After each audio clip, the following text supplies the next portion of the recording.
وزن میں کام میں لاتے ہو، اور ان کی اون اور پشم اور بالوں سے تم اسباب اور برتنے کی چیزیں بناتے ہو جو مدت تک کام دیتی ہیں۔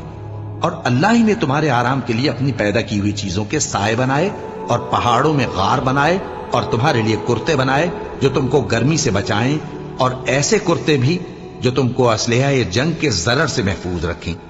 اسی طرح اللہ اپنا احسان تم پر پورا کرتا ہے تاکہ تم فرمانبردار بنو۔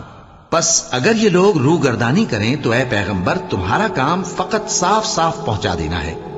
یہ اللہ کی نعمتوں سے واقف ہیں مگر واقف ہو کر ان سے انکار کرتے ہیں، اور یہ اکثر ناشکرے ہیں۔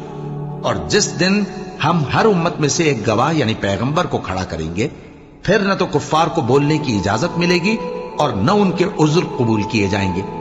اور جب ظالم لوگ عذاب دیکھ لیں گے تو پھر نہ تو ان کے عذاب ہی میں تخفیف کی جائے گی اور نہ ان کو